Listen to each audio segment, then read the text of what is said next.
Aleluia! Graças a Deus. Padre, vamos lá. Eu sei que o seu tamanho está tarefado. Agora eu estou Não, preocupado mas com, é um o seu prazer horário. falar com você. Não, não, vamos lá. Estou Vamos preocupado com o falar. seu horário. Vamos lá, Vamos lá. padre. Vamos começar por onde esse papo deve começar. O senhor está já há 35 anos, pelo menos, ajudando a população em situação de rua. A pandemia fez com que essa situação se agravasse dramaticamente.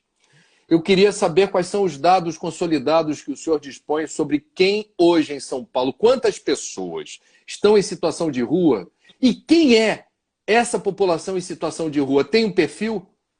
Então, tem um perfil. Um dado importante: o IBGE não faz o censo da população de rua. O IBGE faria o censo agora em 2020. O censo foi adiado. Mas, embora muitas reivindicações, o IBGE já declarou que não fará o censo da população de rua, porque precisa de uma metodologia própria e porque o IBGE só faz censo a domicílio.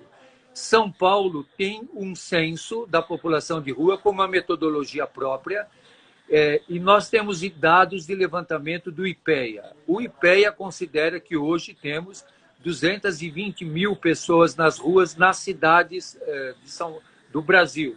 Então, o Brasil teria 220 mil pessoas em situação de rua. Eu acho que esse número já aumentou.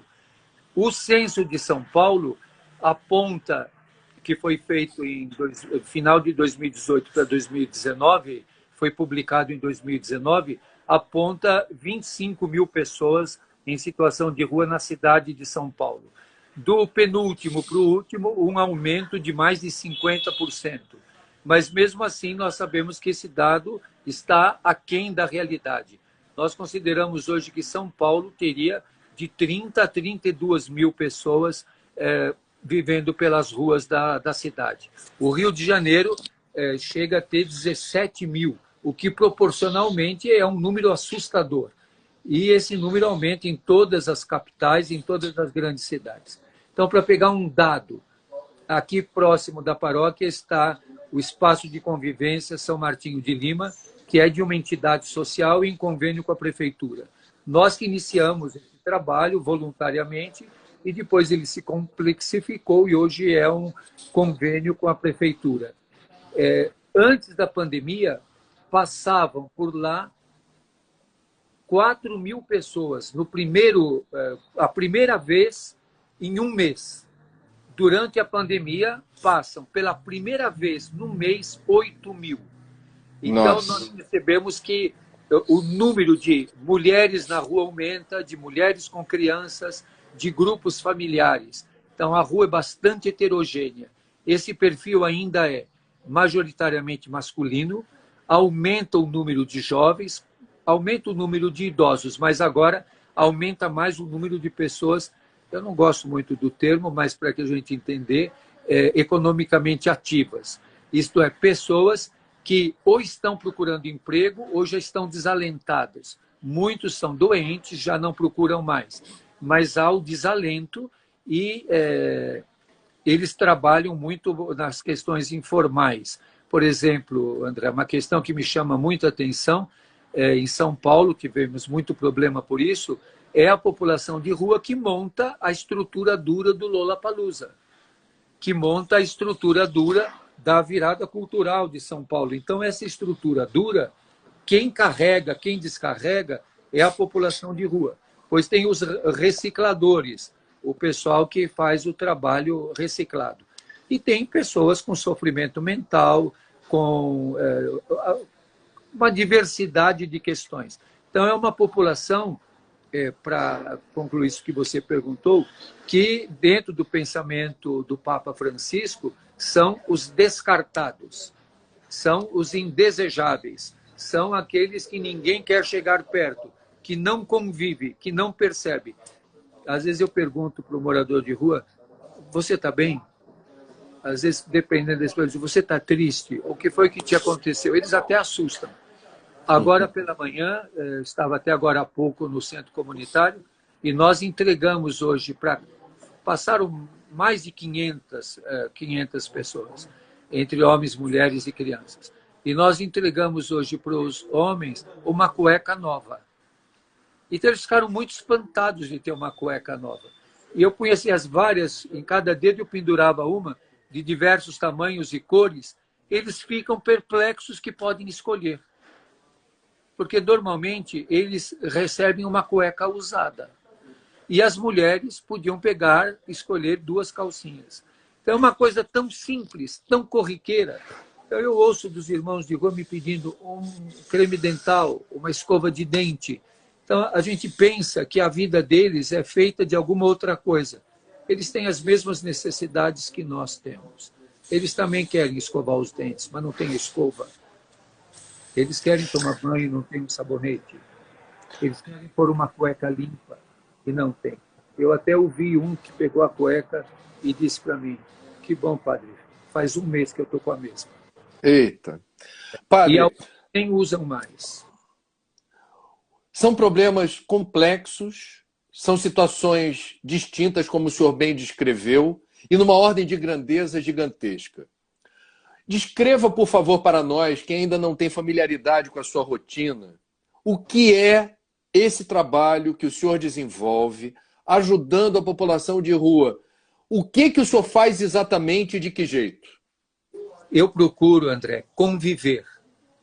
Então, eu não digo que trabalho com a população de rua, eu convivo com essa população de rua, porque eu procuro quebrar a incomunicabilidade e externar que eles são importantes para mim naquilo que nós conseguimos para qualificar, humanizar, dar um pouco de conforto e de coragem na vida. Vê-los sorrir, porque amanhã eu vou dar para cada um deles um desodorante. Então eu fico mais feliz do que eles. Mas quando eles pegam o desodorante, eles olham para aquilo como acho que eu olharia se eu tivesse ganhado, não sei, não saberia dizer o quê, mas eles olham muito admirados, porque isso externa, cuidado, você é importante para mim. Saber o nome, falar com eles, perguntar os sentimentos. Então, o que eu busco é conviver. Esse é um passo que nós temos. Essa convivência me traz conhecimento, indignação, afeto, solidariedade, conflito, tudo que tem a convivência.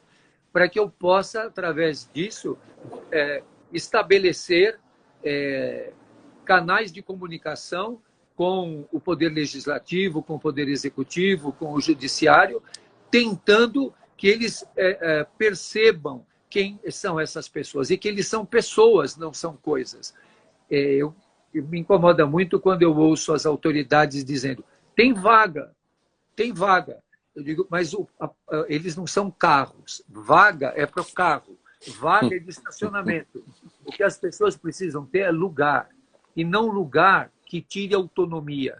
Então, essa é uma questão que a convivência me chama muito a atenção.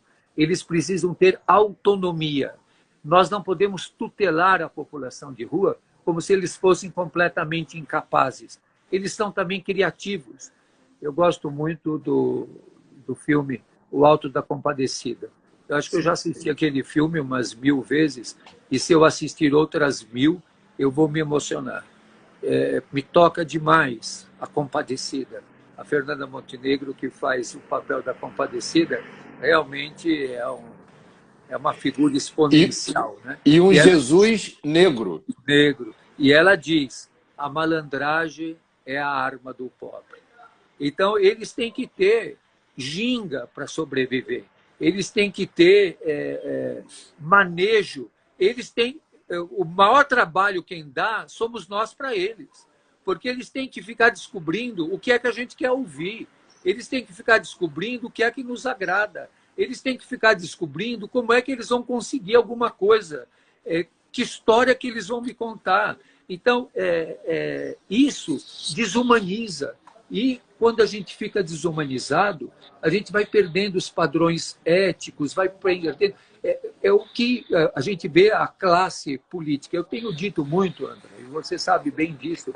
Quem superfaturou o preço dos respiradores durante a pandemia não é nenhum morador de rua. Quem adulterou o álcool em gel não é nenhum morador de rua. Quem desviou verbas públicas não é nenhum morador de rua. E se um deles, não que eu concorde, aceite nem justifique, mas se um deles pegar R$ 10, a polícia cai em cima deles, quebra em pedacinho e a justiça condena.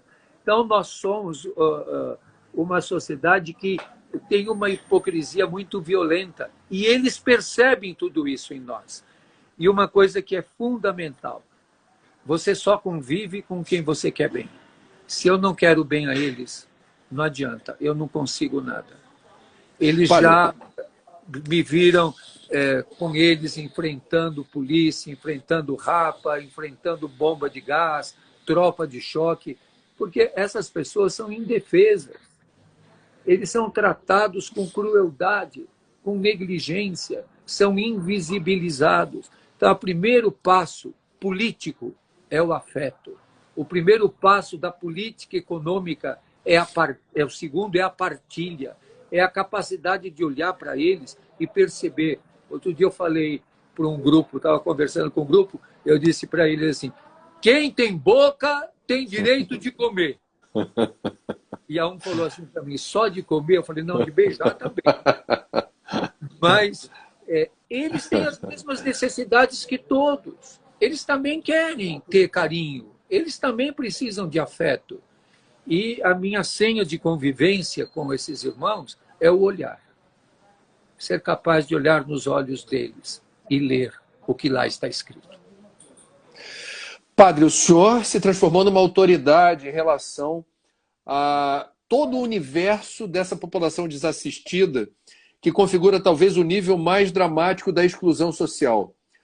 O senhor conhece algum lugar no Brasil onde uma política pública seja reconhecidamente eficiente? Qual é, na sua opinião, o papel do Estado para virar esse jogo? Olha, o Papa Francisco, na exortação apostólica Evangelii Gaudium, que ela tem muito da Gaudium et Spes, do concílio, da Constituição Dogmática, o Papa não chama nem de excluído, o Papa chama de descartado. Porque o excluído, você pode falar, vamos fazer política de inclusão. Com o descartado, não tem política de encarte. Quem está descartado está condenado ao descarte. Então, nós precisaríamos mudar no Brasil a desigualdade. Eu acho que uma proposta que alguns municípios já têm e que deveria ser implantada a nível nacional, eu tenho dito a muitos candidatos à prefeitura, a renda mínima municipal. Então, isso seria com critério de mulheres primeiro, mulheres com crianças, pessoas deficientes, mas a renda mínima, eu acabei de falar agora com um grupo de sindicalistas, de centrais sindicais, e nós estamos lutando para que o auxílio emergencial de R$ 600 não tenha nenhum centavo a menos e que pelo menos dure até dezembro. O Brasil não aguenta. Aguenta. Tira o privilégio do judiciário. Por que um desembargador tem que receber R$ 500 mil, R$ 600 mil? Os desembargadores viveriam com o auxílio emergencial de R$ 600?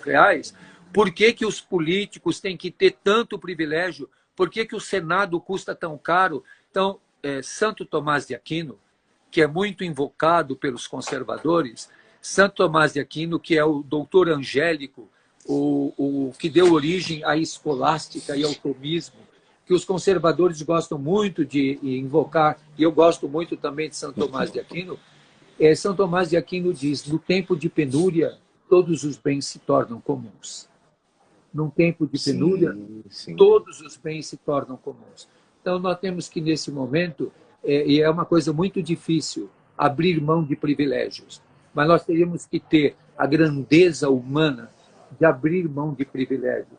Quem come 2, coma só 1, para que o que não come nenhum, coma 1 também. Que não seja aquela estatística do frango, que um come 3 frangos e na estatística sai que todo brasileiro comeu um frango. Eu não gosto de comer frango, mas estou pegando o exemplo de estatística que você entende bem. Agora, padre, como é que o senhor explica, ou qual é a percepção que o senhor tem quando tantas pessoas que se dizem cristãs, e vamos fazer o recorte católico, que é a denominação que o senhor representa, mas não é exclusividade do catolicismo, quero frisar. Nós, cristãos, de uma forma geral, que falamos de Jesus, citamos trechos do Evangelho, frequentamos a missa, comungamos, os sacramentos todos, na hora de falar sobre população de rua, a gente não revela nenhuma compaixão, nenhuma misericórdia, nenhum exercício amoroso de compreensão do outro como irmão em humanidade.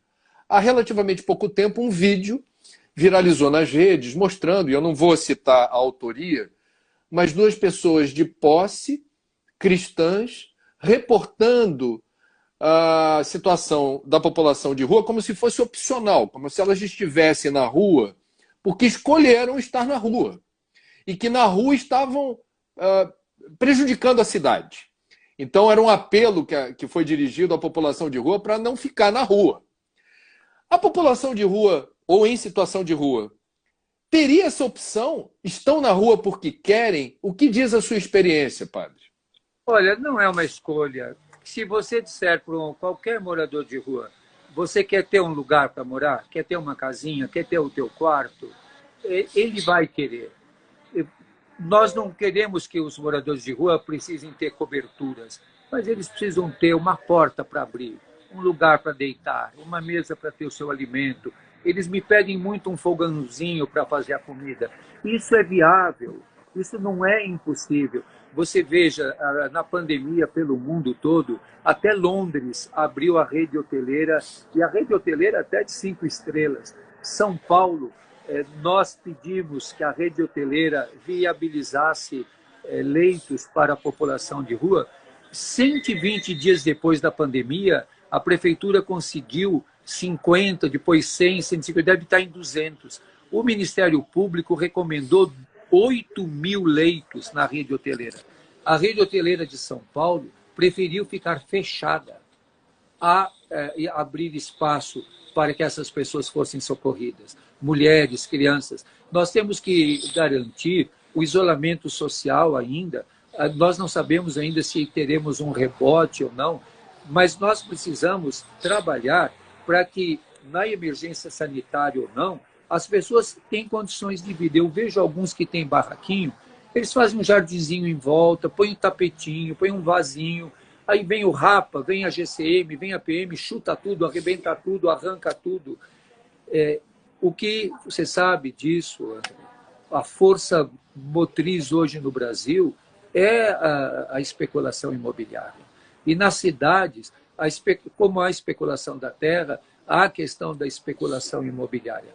Então, nós temos que humanizar a vida, diminuir as desigualdades, e isso mantendo uma renda mínima, o respeito à pluralidade, à diversidade, não tutelando as populações empobrecidas, sabendo que eles têm a sua maneira de ser, de pensar, a sua cultura. Então, são várias questões que implicam que nós não tenhamos um pensamento tão simplista e tão raso e dizer, ele está na rua porque ele escolheu. Impossível. Ninguém escolhe dormir na chuva. Ninguém escolhe ter que dormir numa calçada dura. Ninguém escolhe não ter um banheiro para usar. Ninguém escolhe não ter um alimento para poder comer na hora que sente fome. O padre, nessa longa jornada do senhor evangélica, apostólica, nas ruas, eu acompanho na sua página no Instagram imagens e registros muito comoventes que sensibilizam o senhor e o senhor deseja compartilhar, provavelmente para desentupir os poros dos cidadãos que não conseguem ter o olhar que o senhor construiu sobre quem está em situação de rua. Tem alguma história que já lhe tocou mais profundamente, que o senhor não esquece, que é algo que marcou até aqui a sua trajetória, junto desses irmãos em humanidade desprovidos de um lugar seguro para ficar? Olha, agora durante a pandemia até nós estamos juntando histórias e fotografias, mas outro dia eu encontrei um irmão que veio da Cracolândia, muito barbudo, cabeludo, com a roupa muito suja, muito destruído. E eu vi que ele não chegava perto dos outros, eu fui até ele, falei se ele queria almoçar, ele quis, pegou a comida, mas foi sentar na calçada, longe. Aí eu fui até ele outra vez, Ele me falou o nome e eu disse para ele: os teus olhos têm muito brilho, os teus olhos têm luz, os teus olhos são os olhos de Jesus. E ele me olhou espantado e eu disse: venha, vamos ver uma roupa para você, você não quer uma outra roupa? Ele disse: quero, que essa roupa estava suja, com um odor ruim. Aí nós fomos procurando e dentro da blusa que ele usava, no forro estava perdido uma bibliazinha. Aí ele achou, aí ele mesmo me falou: eu toco violino. Olha. Eu tocava violino na igreja. Eu falei: eu queria tanto fazer uma orquestra com os irmãos de rua. Você podia nos ajudar. E eu aí falei para ele: vamos trocar sua máscara, que a sua máscara está muito suja. Ele trocou e eu disse: o seu rosto é o rosto de Jesus. Você tem o rosto como o de Jesus. Ele me olhou surpreso, sorriu, e aí eu chamei a pessoa que cuida ali e disse: você está vendo esse aqui, esse nosso amigo, ele vai vir aqui para tomar o café da manhã, e quando você vier, você diz que conversou comigo. Aí você vai dizer o quê? Ele disse: que eu sou o Jesus do Padre Júlio. Ah, que maravilha! Eu achei que deu uma ternura de um... E outra coisa que me chamou muito a atenção, mas muito, num desses dias do isolamento muito grande, muita gente de manhã, 1h30 depois de atender, eu estava um pouco cansado, aí entro aqui na cozinha da igreja para tomar um chá ou uma água, coisa que ainda não consegui hoje, mas aí daqui a pouco eu vou lá tomar um chá. E aí me falaram: tem um senhor aí, ou tem uma pessoa que quer falar com você. Eu falei: nossa, mas eu acabei de sair de lá, já estão me chamando. Aí eu voltei e já essa pessoa estava perto da porta e tinha um papel na mão. Aí ele disse para mim: é para você. Quando eu peguei aquilo, eu vi que era um cheque. E quando eu abri e vi o cheque, era um cheque de R$3.000. Eu disse: que é isso, filho? Ele disse: é para você. Toda a aparência dele de um morador de rua. Aí eu disse: mas você não pode me dar isso. Você quer que eu guarde para você? De quem é isso? Ele disse: eu estou dando para você. É minha contribuição. Eu nunca tinha visto essa pessoa. E nunca mais a vi. Nunca mais encontrei.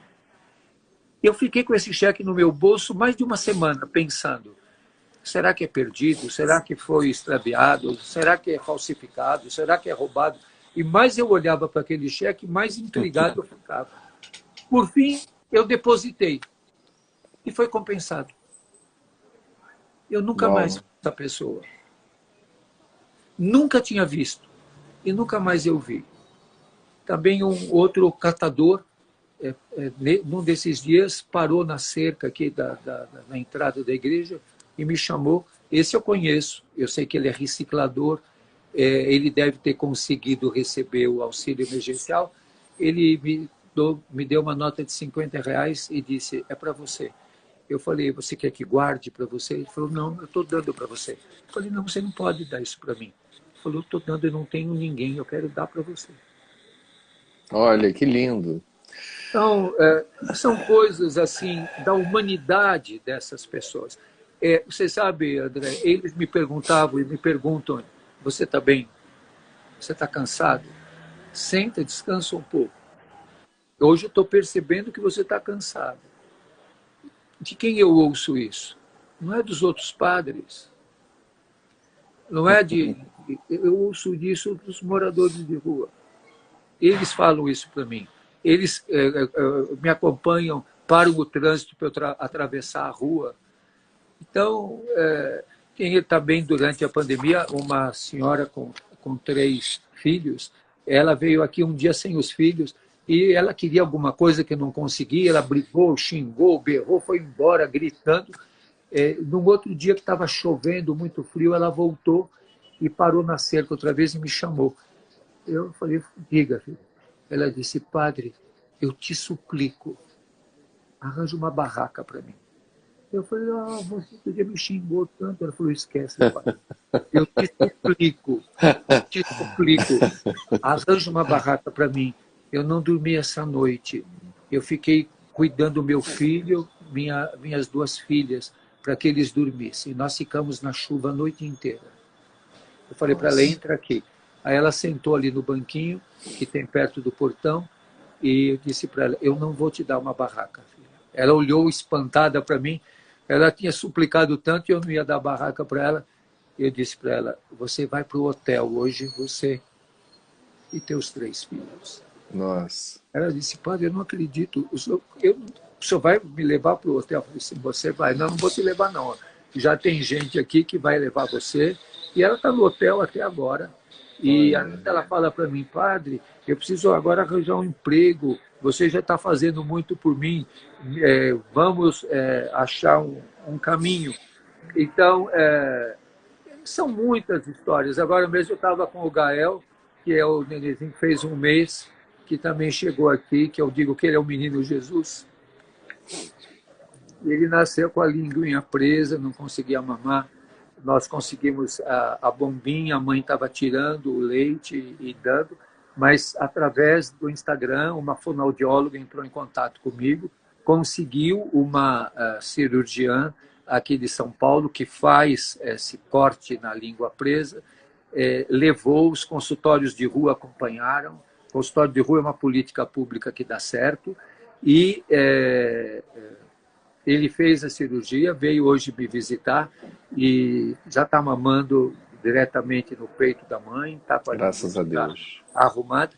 E precisa ver como ele ganhou peso, como ele está mais pesado. Então você vê, nada disso muda o sistema, mas isso muda o nível de humanização.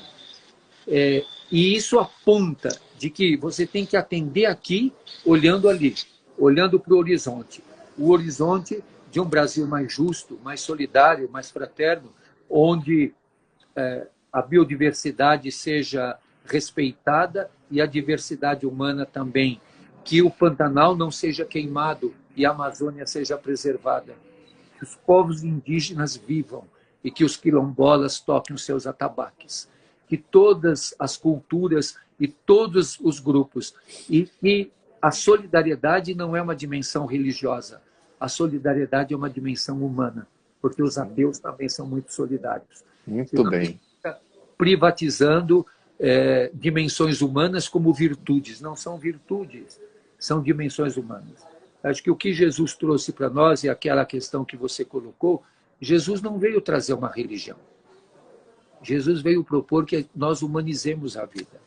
Eu gosto muito do que diz Sua Santidade, o 14º Dalai Lama. Todos nós temos muito carinho e respeito à Sua Santidade, o Dalai Lama. Um dia perguntaram a ele qual é a melhor religião. E Sua Santidade, o Dalai Lama, disse: a melhor religião é aquela que te faz mais humano. Porque tem gente que tem religião e é tão desumano. A religião é um instrumento, não é um fim. E para nos humanizar. Eu falei para você, que teu nome é do grego humano. Padre, eu estou preocupado com o seu tempo, eu vou fazer 2 perguntas em uma. Como ajudar o trabalho que o senhor realiza pela Igreja São Miguel Arcanjo da Moca? A primeira pergunta, como as pessoas podem ajudar? Principalmente quem não é de São Paulo, porque quem é de São Paulo vai ter mais facilidade. A segunda, o senhor teria alguma orientação para quem está na rua, se depara com uma pessoa em situação de rua e por vezes diz assim, eu não vou dar dinheiro porque eu não sei se vai usar o dinheiro para beber, para droga, para crack. O que eu faço? Como é que eu posso ajudar? O que está ao meu alcance fazer? Porque eu não tenho o dia para parar e conversar com essa pessoa. Eu preciso ser mais pragmático. Haverá quem coloque a culpa no tempo dizendo, eu estou de passagem, mas eu quero ajudar essa pessoa. O senhor teria alguma dica de como a gente se torna mais presente e menos omisso no socorro a quem está em situação de rua? Eu penso assim, primeiro tem uma coisa que todo mundo pode fazer e não custa nada para ninguém. Mude o lugar social. Faça aquilo que nos diz o grande Leonardo Boff. Todo ponto de vista é a vista a partir de um ponto. Então, procure ler o mundo a partir de quem está embaixo, não a partir de quem está em cima. Eu também cito muito a Simone de Beauvoir quando ela diz: os opressores não teriam tanto poder se não tivessem cúmplices entre os oprimidos. Então, muitas vezes, como Paulo Freire nos ensinou, o pobre pensando com a cabeça do rico, o negro pensando com a cabeça do branco, a mulher pensando com a cabeça do homem. Então, isso é muito importante, a gente mudar a nossa maneira de pensar, mudar a nossa maneira de agir. Você pode, olhando um irmão de rua, dizer para ele: aí, irmão, valeu, tá tudo bem? Você não precisa dar nada. Dê um pouco do teu sorriso, do teu olhar, seja humano. Aquilo que o Jung diz, você pode saber todas as técnicas, mas diante de um ser humano, seja humano. Eu acho que essa é a grande questão. Seja humano, trate o morador de rua como você gostaria de ser tratado. A gente trata mal até o gari, trata com indiferença o ascensorista, trata com indiferença o pessoal que faz a limpeza. Você pode, no tempo de calor, ter uma garrafinha de água e, quando encontrar um morador de rua, um catador, ofereça água. Ofereça água. Nada disso vai mudar, mas isso te faz pensar uma maneira diferente para que nas grandes decisões econômicas, políticas da nação, você também não busque o que é melhor para mim. Eu tenho que buscar o que é melhor para o meu irmão. Esse é o amor. Quem ama, busca o melhor para a pessoa amada. Nós temos que ser capazes de amar os povos indígenas, de amar a floresta, de amar os quilombolas, de amar os moradores de rua também. Não é um sentimento. Quando eu era criança, eu dizia: o amor é uma flor roxa que nasce no coração dos trouxas. Hoje, o amor é uma decisão política, é uma decisão econômica. Agora, nas eleições municipais, vote pensando nos pobres. Vote pensando nos mais sofridos. Não tem ninguém que tenha a proposta acabada e correta, mas eu posso ajudar de muitas maneiras. No meu Instagram, tem na bio uma forma de ajudar a nossa comunidade. Mas eu gosto mais que as pessoas ajudem. Não falem mal dos irmãos de rua, não discriminem, não sejam homofóbicos, não sejam LGBTfóbicos, sejam solidários, não sejam medíocres, sejam pessoas que sintam a diferença. Olhe para o irmão de rua, pergunte para ele o nome, faça um aceno, faça um positivo para ele, faz um gesto de carinho, de atenção. Não despreze quem não pode se defender. Todos nós podemos fazer isso. Pode não dar certo, tem hora que tem algum que está mais alterado, que está com mais dificuldade, mas todos eles não perdem a sensibilidade. Eles sabem muito bem quem age com medo e sabem muito bem quem age com amor. São coisas rápidas e simples. Uma última pergunta, agora é para terminar, porque eu estou com aquele compromisso com o senhor. O senhor já está em cima do laço. Eu não poderia deixar de reportar um fato lamentável, deplorável, de um incidente envolvendo o senhor e que levou o senhor, com muita acuidade, com muita clareza, a se sentir ameaçado. O senhor teve a percepção, e há testemunhas, de quem esteja acompanhando seus movimentos de forma a intimidá-lo. E, obviamente, numa situação como essa, a gente não pode desprezar até risco de acontecer qualquer coisa pior. Eu, de público, eu falo por mim, pessoa física, eu não estou aqui representando nada ou ninguém.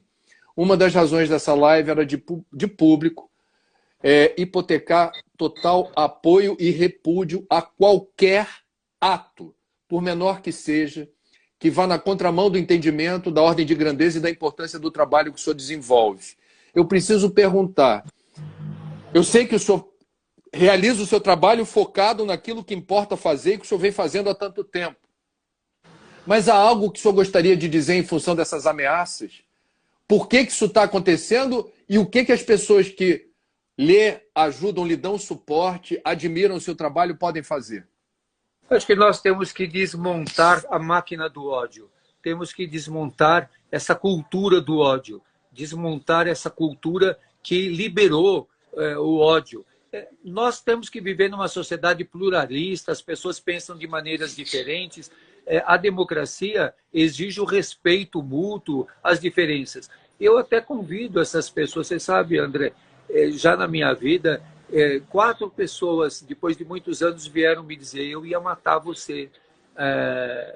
Estava tudo encomendado. E me disse por que não conseguiu, e se arrependeu, e depois veio pedir perdão. Essa pessoa que me insultou nesses dias com a moto esteve essa semana aqui. Eu não falei isso ainda publicamente, você está sendo o primeiro lugar que eu estou falando. Eu estava dentro do carro já para ir embora, quando essa pessoa chegou, porque sempre alguém me leva de um lado para o outro, e disse: eu sou o cara da moto. E aí eu abri a porta do carro, me levantei e fui até ele. Ele disse: eu vim te pedir perdão. Eu falei: fica tranquilo, filho. Fique em paz. Depois eu estive na delegacia, soube que ele tinha estado na delegacia.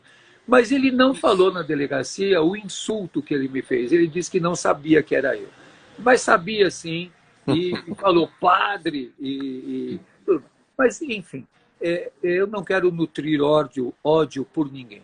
E, principalmente, o que mais me fere é a dor dos irmãos de rua, é eles apanharem da polícia, terem suas coisas subtraídas, tiradas pelo rapa. Então, nós precisamos, e muitos ficam me cobrando: por que você não aceita escolta? Eu não quero escolta. Eu quero que o povo da rua tenha condições de viver, que todos que estão em situação de rua sejam tratados com dignidade, tenham um lugar para dormir, para morar, que não sejam esses albergues onde eles são tutelados, mas que eles tenham a liberdade de viver. Acho que a gente aqui fala muitas coisas que precisariam depois ser um pouco mais destrinchadas, mas acho que a gente deve superar todo tipo de ódio, todo tipo de raiva e todo tipo de querer eliminar os outros. Nós não podemos eliminar ninguém. Mesmo que não me agrade, mesmo que eu não concorde, eu tenho esse direito, ele tem esse direito também. O que nós não podemos é ferir os outros, destruir o outro, porque ele age de maneira diferente. A mudança vai ser conflitiva, porque mudar não é fácil. Mudar não é fácil. Mas todos nós temos essa capacidade. Temos a capacidade de mudar e sermos mais humanos. Padre, foi uma bênção, foi um bálsamo ouvi-lo nesses tempos difíceis falar. Inspirado por Jesus, pelo Evangelho, ajudar a gente a não ter o coração fechado, empedernido, indiferente à dor que se multiplica nesses tempos bicudos econômicos em função da pandemia também. E sinalizando pelo seu exemplo, mais do que por suas palavras, que há uma maneira da gente ser uma sociedade mais fraterna, inclusiva e sensível àqueles que hoje estão em situação difícil. Sabe lá Deus o amanhã, né, padre? Se não somos nós, que estamos numa dificuldade aflitiva. Então, eu tenho certeza que, num dado momento, tínhamos quase 4.700 pessoas há pouco acompanhando essa sua aula de fraternidade, compaixão e Fratelli Tutti. A encíclica do Papa está chegando para reforçar tudo o que o senhor disse. Isso mesmo. E que nós aguardemos com muito carinho essa encíclica. O Francisco hoje, você sabe bem disso, André, é a única voz no mundo com autoridade ética e moral para dizer aquilo que a humanidade precisa ouvir. O Francisco hoje é uma grande esperança para a humanidade, que nós recebamos essa encíclica de coração aberto e sejamos irmãos de todos. André, você é meu irmão, todos que estão nos acompanhando somos irmãos e irmãs e vamos juntos construir o sonho que tantos lutaram, como Dom Pedro Casaldáliga, como Bartolomeu de las Casas, como Dom Paulo Evaristo, como Dom Luciano, como Irmã Dorothy, como Margarida Alves, como Santo Dias, como Ezequiel Ramin, como Josimo, como Zumbi e Antônio Conselheiro. Opa! Fica com Deus, ótimo dia e bom trabalho, padre. Tudo de bom, Obrigado. Gratidão. Deus abençoe. Obrigado.